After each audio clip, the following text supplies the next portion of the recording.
Hey guys, welcome back to the channel. My name is Williet. Today we're going to be talking about struggles of a working mom, and especially a working immigrant mom. Before I get into open up this whole topic, I want you to rush into the comment section and write me what your struggles are. If you're a mom working or staying at home, whichever situation, let me know. And also, even if you're not a working mom and you're a stay-at-home mom, please share with us some of the reasons why you decided for the journey that you're on, the path that you're on.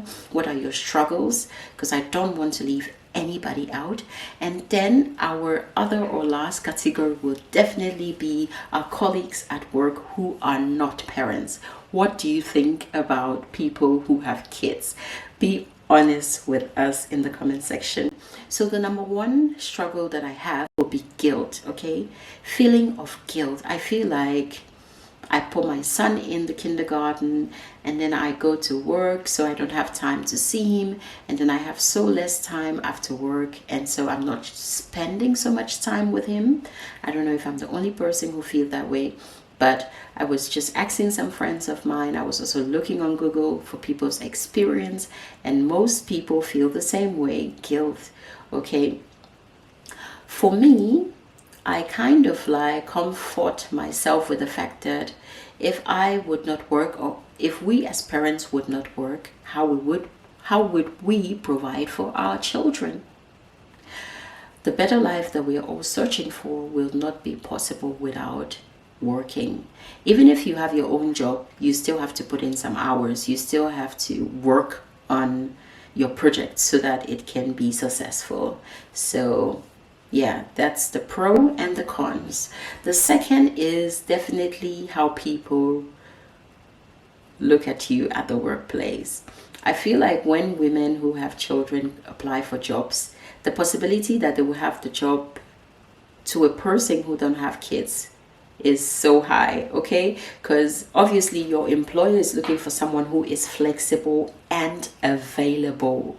Okay, he's thinking about her kids are going to be sick, or he or she is thinking about just imagine you have a kid who is having some kind of illness that is not short term, it's long term. Look at the struggle, look at that kind of anxiety that you're going to be carrying with you. So I just feel like we have less chances at the workplace in comparison to people who don't have children. And also, like, when maybe you say, oh, I have to go home because my kid is sick or something, and your colleagues are looking at you like every day, yeah, whatever. Yeah, for us, or you so, like, hey, what's up, what happened? Come here. Was ist los? What's happened? Ich kann nicht laufen. Ja? Hast du Angst? Ja. Brauchst du? Ja?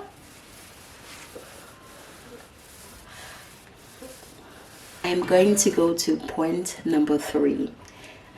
As a working mom, I am always hoping and praying that my son remains healthy, because I don't want to be that worker who is always calling in sick or giving excuses why she can't come or why she's late or why, because I feel like unless people are in your situation, they would never understand the things that you're going through. So they are not seeing it from your perspective as you need to take care of this little one that you have. They are seeing it like, oh my God, you are not able to perform your duty. To my fourth point, that would definitely be the balance between working,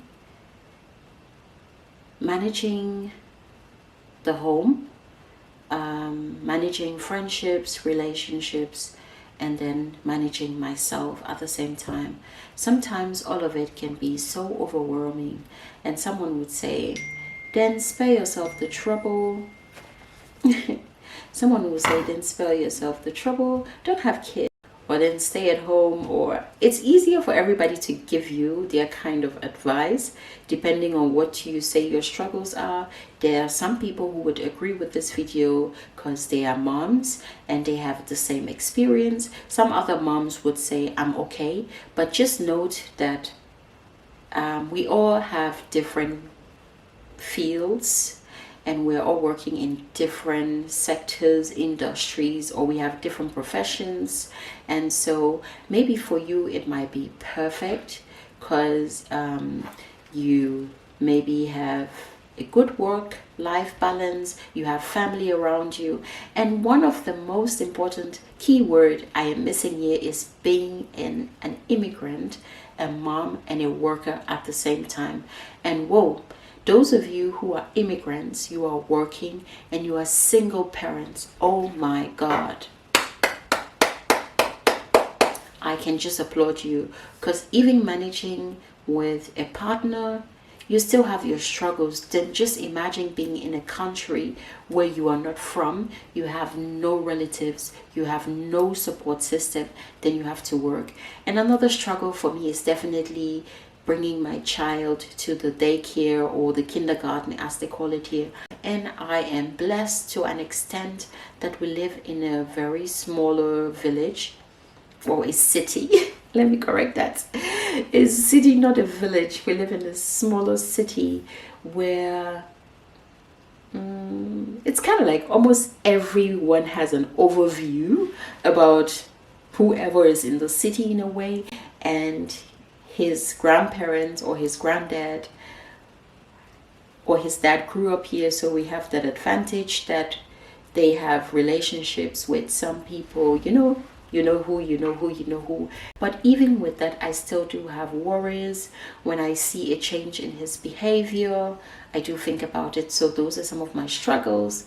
And I'm like, oh my God, if I could spend the whole time with him, if I could take care of him by myself, I would really appreciate this. But on the other hand, at the end of the day, he's not going to stay with me, or our children are not going to stay with us for the rest of our lives. They are going to eventually go into the world. So I think it's good that we give them sometimes the chance to go to kindergartens or kitas. It's even good for you as a mother, for your mental health. Even if you're a stay-at-home mom, just imagine you're spending your time, the whole time with these kids. It can be exhausting, even if you don't want to say, let me say for you. So you need some time off to take care of yourself. So yeah, giving them to the kita, they develop social skills, they develop their abilities, learning languages, speaking, playing, learning to interact with their peers. So I think it's a good thing on its own. And another challenge that I would have is definitely making friends as a working mom, balancing my social life when I come back from work, especially in the winters. You have shorter days, you come back from work and then you find something to eat, and then if you have something else that you have to go to, for example, I have a course again in the evenings. I have these 3 times a week. I just started in January, so then I have to go to this course and then I have to come home again and then I have to prepare for the next day. So I basically have nothing from the day. I'm just like in out. It can sometimes have a toll on you, and it can affect your mood a lot, maybe with friends as well, even your partner. Yeah, you have conflicts, and the interests are not on the same level, etc. So yeah, these are some of the struggles that I feel I have. I don't know what your struggles are, but I really want to read them in the comment section. Let me know. So till we see again, bye. Don't forget to like, comment, and subscribe. Invite your friends, your mother, your sister, your uncle, your brother. Tell your ex, your boyfriend, your sugar daddy, all of them to come and subscribe to my channel. Did you hear that? Okay, so bye.